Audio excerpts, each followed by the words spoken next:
अस्सलाम वालेकुम रहमतुल्लाहि व बरकातुहू। दोस्तों क्या हाल है? उम्मीद है कि आप सब ठीक होंगे और मैं भी अल्हम्दुलिल्लाह ठीक हूँ।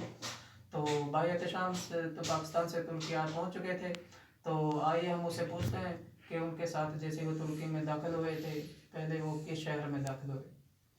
अस्सलाम वालेकुम एहतशाम भाई। वालेकुम सलाम। एहतशाम भाई, आप जब तुर्की में दाखिल हो गए थे तो किस शहर में आपने पहले रुके? जब हमने बॉर्डर क्रॉस किया तो उन्होंने आगे गाड़ी लगाई हुई थी, तो उन्होंने उधर से उठाया हमें और दोगो ब्याज शहर जो उनसे ना उधर ले गए।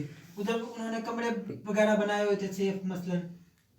तो वहाँ से बॉर्डर से आप कुछ पैदल चल चलना पड़ा था कि? जी, आए 1-2 घंटा पैदल चलना पड़ा था, फिर आगे गाड़ी लगी हुई थी, गाड़ी में बैठे और फिर हम सेफ में पहुंच गए। वहाँ से डायरेक्ट ये बॉर्डर क्रॉस किया था जब आपने, तो वहाँ से डायरेक्ट गाड़ी नहीं जा सकती वहाँ तक? नहीं, उधर पत्थर वगैरह है, पहाड़ वगैरह है, उधर गाड़ी नहीं पहुंच सकती, इसलिए उन्होंने थोड़ा सा हमें पैदल चलाया और उसके बाद हमें उधर गाड़ी में बिठा के फिर सेफ में ले गए। तो आप कितने लड़के थे जब आए थे? जी, हम तो काफ़ी 200-300 लड़के थे। ठीक है। हाँ हाँ, हर कोई अलग-अलग था, कोई किसी का था, कोई किसी का था, मसलन कोई फलां एजेंट का था, कोई किसी एजेंट का था, अलग-अलग एजेंटों के बंदे थे। उसमें और कंट्री के लोग थे? जी, मैंने ज़्यादा गौर तो नहीं किया, बाकी अफ़गानिस्तान के थे और बांग्लादेश के थे और पाकिस्तान के थे। ज़्यादा तादाद किन लोगों की? ज़्यादा पाकिस्तान और अफ़गानिस्तान की थी। अफगानिस्तान के लोग पाकिस्तानी लोगों को तंग करते हैं या भाई की तरह रहकर आते हैं इसमें? नहीं, आपको तो पता ही है, अफ़गानी तंग करते तो हैं, तो हमें भी उन्होंने तंग किया था, मगर हम हमारे भी लड़के जो उनसे थे उन्होंने मुकाबला किया उनसे डट के। जब आप शहर में किस शहर में दाखिल हुए थे पहले? जहाँ हम दोगो ब्याज में दाखिल हुए पहले। लोगों ब्याज में दाखिल हुए थे, वहाँ आपको किसी कमरे में ले जाया गया सब लोगों को, तो वहाँ खाने के लिए क्या दिया गया? जी, हम जब शहर में पहुंचे तो उन्होंने बोला कि ये कमरे में अलहदा पाकिस्तानियों को कर दिया और एक में अफगानियों को कर दिया, और बोला कि आपकी मसलन आपको 1-2 दिन में इधर से निकाला जाएगा जब आपकी पेमेंट हो जाएगी। तो आपकी कितने दिन बाद पेमेंट थी? जी, मेरी जिस दिन हम पहुंचे हैं उससे अगले दिन मेरी पेमेंट हो गई थी, तो उससे अगले दिन ही उन्होंने हमें निकाल दिया उधर से दोगो ब्याज से। जो आपके साथ दोस्त आए थे उनकी भी साथ पेमेंट हो गई थी? जी, सबकी पेमेंट हो गई थी, मेरे साथ अतीक आया था, अतीक की भी पेमेंट हो गई थी और उन्होंने हमें उधर से रवाना कर दिया 1 दिन बाद। तो आप इस्तांबुल में फिर कितने दिनों में पहुंचे? रास्ते में कोई खाने वगैरह की चीज़ें दी गई थी या? जी, ये हमारे पास खुद पैसे थे पाकिस्तानी, उधर हमने सेब में चेंज किए थे, लीरे लिए, और उधर उन्होंने होटल पे एक जगह गाड़ी रोकी और सब मुसाफिरों ने उधर से खाना खाया था। तो सेफ में कोई सिम कार्ड वो धक्के से, यानी कहते हैं कि हमें 400 लीरा दें, 500 लीरा दें, सिम कार्ड आपको देंगे, वो जुल्म है या खुशी से लोग देते हैं? नहीं नहीं, वो तो जुल्म करते हैं, और उधर कोई चीज़ अगर किसी ने खाने के लिए लेनी होती है तो वो इतनी महंगी देते हैं कि इंसान के पास पैसे कम पड़ जाते हैं, और 400-500 लीरे की तो नहीं सिम देते, 200-300 लीरे की सिम देते हैं, यानी 20,000 पाकिस्तानी लेते हैं और सिम देते हैं उधर से। तो आप जब इस्तांबुल में तकरीबन कितने दिनों में दाखिल हुए? जी, हम एक रात और एक रात को चले थे उधर से, और अगली रात को हम इधर इस्तांबुल में पहुंच गए थे। तो आपको यहाँ कोई जानता नहीं था या कोई आपका यहाँ अजीज अकारिब था या कोई दोस्त वगैरह थे पहले यहाँ? नहीं, मुझे कोई भी नहीं था जानता। ठीक है, जिस एजेंट के ज़रिए हम पाकिस्तान से आए थे उसका कोई दोस्त था, वो हमें उधर से लेके गया, ऑटो घर से अपने घर ले गया। तो वो उसने भी कुछ पैसे लिए थे आपसे? जी, 10,000 रुपया लिया था उसने हमारे पास से, हमने नहीं दिया, हमने जो सी पेमेंट की थी उसमें से उसने ले लिए थे उसने। तो आप जब सेफ में दाखिल हुए थे आपको कुछ उन्होंने खाना वगैरह दिया? जी, उन्होंने खाना वगैरह दिया, हमने खाना खाया था। कुछ राहत महसूस की? जी, बहुत ज़्यादा, जब हमने देखा कि इधर पाकिस्तानी भाई हैं और हम एक शहर में दाखिल हो गए हैं, इधर बहुत से लोग हैं, तो हमें हमारा डर जो सा था वो ख़त्म हो गया था। तो कितने दिन आपने तुर्की में आराम किया और उसके बाद काम वगैरह पे गए? जी, मैंने 1-2 हफ्ते मैंने आराम किया, उसके बाद मैंने अपने गांव के लड़के से रब्ता किया, उसने बोला जी 10,000 रुपया लूँगा और आपको अपने घर में ले जाऊँगा और काम पे लगवा दूँगा। तो आपने मंजूर कर लिया इस बात को? जी, मैंने मंजूर किया और मैंने उनको 10,000 रुपया दिया पाकिस्तान से, और उन्होंने मुझे काम पे लगवा दिया। किस काम पे आपको ले गए थे? जी, फैक्ट्री में ले गए थे। ठीक है, फैक्ट्री में धागे काटने का काम था, उधर ले गए मुझे। तो वहाँ आपको कितनी घंटे दौरानिया ड्यूटी करनी पड़ी? जी, 12 घंटे, सब 12 घंटे करते हैं और मैंने भी 12 घंटे की ड्यूटी। पहले दिन आपने कुछ क्या महसूस किया कि इतनी ज़्यादा ड्यूटी है? तो पाकिस्तान में आप किसी फैक्ट्री में पहले काम किया था कि नहीं? जी मैंने पाकिस्तान में मजदूरी की है और फैक्ट्री में नहीं की, मजदूरी की है वैसे। तो आपका यानी घबराहट महसूस होती है जैसे कि भाई नई नई फैक्ट्री में जाते हैं, ठीक है, उधर ज़ुबान भी नहीं आती, तो क्या महसूस किया? जी मैंने महसूस तो ये किया कि मैं वापस चला जाऊंगा पाकिस्तान। ठीक है, 2-4 दिन गुजरे और मुझे थोड़ा थोड़ा पता चलने लगा काम के बारे में, तो मैंने फिर कुछ राहत महसूस की। तो जो फैक्ट्री का मालिक था जिसको तुर्की में ज़ुबान में पातरून बोलते हैं, उसका क्या रवैया था? रवैया नए बंदे के साथ तो आपको भी पता ही होगा जफर भाई कि वो दूसरे लहजे में बात करते हैं, गुस्से वाले। तो मुझसे भी उन्होंने गुस्से वाले लहजे में बात की, जब जुबान की समझ नहीं आती थी, काम उल्टा कर देता था या काम नहीं था करता तो गुस्से से ही बोलते थे। तो आपकी सैलरी कितनी लगी हो? जी जब मैं आया था पाकिस्तान में 700 रुपया सैलरी पे काम किया मैंने। पाकिस्तान में कितने रुपए बनते? पाकिस्तानी कम अज कम 20-21 हज़ार रुपया बनता था उस वक्त। तो आपने महसूस नहीं किया कि भाई इतना तो मैं पाकिस्तान में कमा लेता था और इतना जी इधर है? जी किया था, और लोगों की बातें भी सुनता था जब पाकिस्तान होता था कि एकदम बंदा अपनी मंजिल पे नहीं पहुंचता, आहिस्ता आहिस्ता अपनी मंजिल पे पहुंच जाता है इंसान। बस वही मेरे जहन में थी बात, उसको लेकर मैंने काम पर ध्यान दिया और काम करता रहा। मैं 1-2 माह काम किया मैंने उधर। तो आपने नहीं सोचा कि जब पैसे थोड़े हैं मैं यूनानिस्तान वगैरह चला जाऊँ या किसी दोस्त ने मशवरा नहीं दिया? नहीं दिया तो था सबने, मगर उस वक्त हालात नहीं थे कि मैं यूनान चला जाऊं। तो आपको वो जब पहली सैलरी मिली तो उसमें रोटी के कितने पैसे कट के और कितना खर्चा आया, कितना आपने घर भेज दिया, ये सब डिटेल दोस्तों को बताएं। जी पहले महीने तो मैंने 1 रुपया भी नहीं घर भेजा, ऐसे ही किसी ने किराया ले लिया, किसी ने रोटी के ले लिए, कोई जेब खर्च रख लिया। पहले महीने मैंने कोई घर पैसा नहीं भेजा। क्या एक माह के दौरान आप घर वालों से बात करते रहते थे? जी बात तो करता रहा था, फिर मोबाइल किसी के मोबाइल से बात करता था। फिर 1 माह बाद मैंने अपना मोबाइल भी ले लिया। और फिर तो घर वाले लोग क्या कहते थे? वो तो यही कहते थे, बेटा आ जाओ वापस, आ जाओ वापस। मैंने कहा नहीं, अब आए हैं तो कुछ दे के जाएंगे। तो उस फैक्ट्री के मालिक का क्या नाम था? इब्राहिम।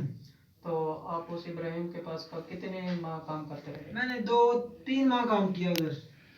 तो 3 माह बाद उसको आप बता कर आए थे या फैक्ट्री छोड़ी थी या नहीं बताया? जी बता के छोड़ी थी कि मैं नहीं काम कर सकता, मेरी सैलरी कम है, इसलिए मैंने इधर काम नहीं करना। तो वो उसने क्या बोला?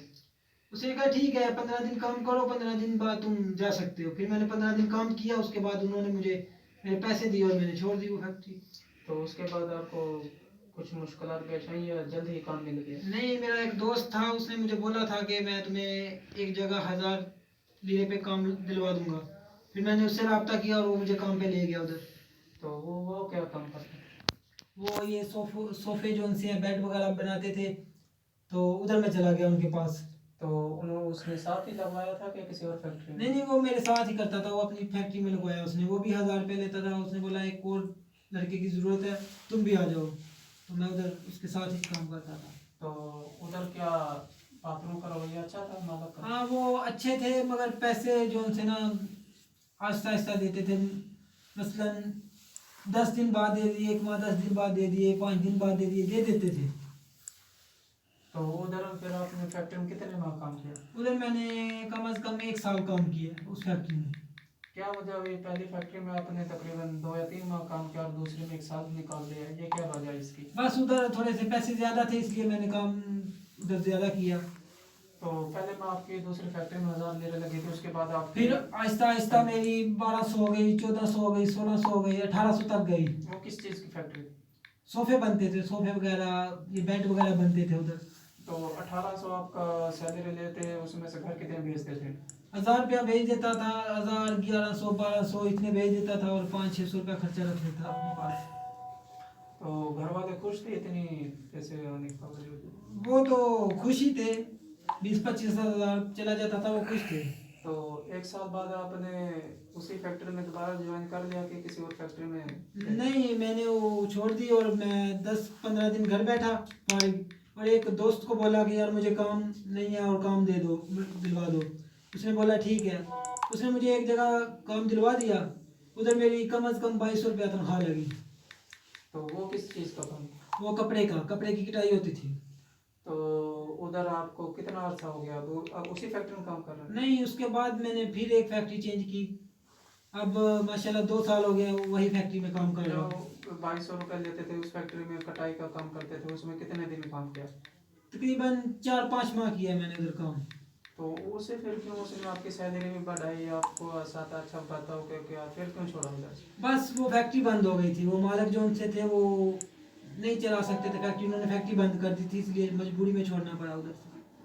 तो आपको कोई दिक्कत महसूस नहीं हुई कि काम छोड़ने की? नहीं, मुझे उसी मालिक ने मुझे कहीं अपने दोस्त के पास भेज दिया काम के लिए कि यार तुम इधर कर लो काम।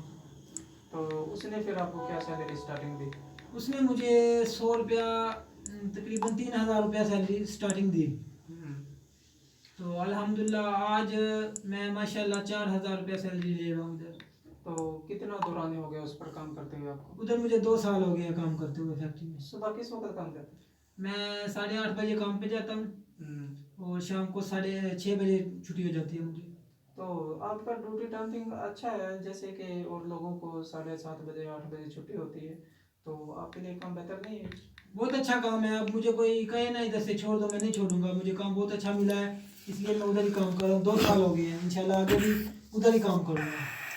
तो उस के दौरान आपको कोई लड़ाई वगैरह यानी तुर्कों से हुई, और आपको जुबान सीखने में कितना अरसा लग गया?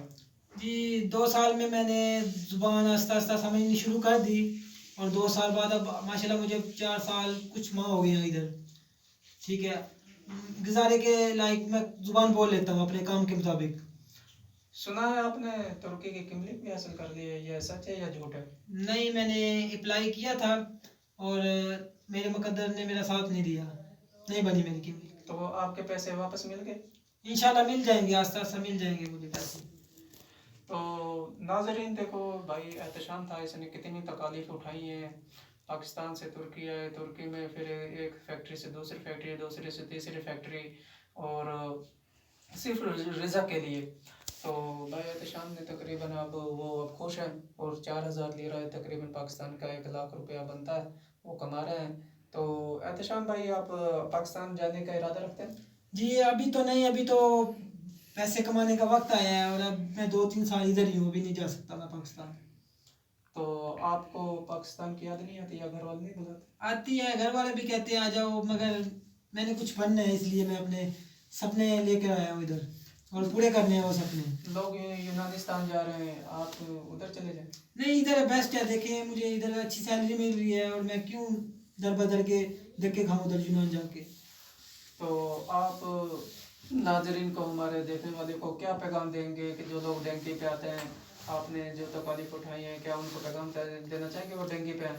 जी, मैं उन सब भाइयों को यही पैगाम देना चाहता हूँ कि डेंकी पर ना आए। अब तो वीज़ा इतना आसान हो गया है कि हर लड़के को, हर इंसान को वीज़ा मिल सकता है तुर्की का। और वीज़े के लिए अगर नहीं कोई है तो वो मुझसे रब्ता करे, कोई मसला नहीं है, मैं वीज़ा भी लगवा देता हूँ उनका।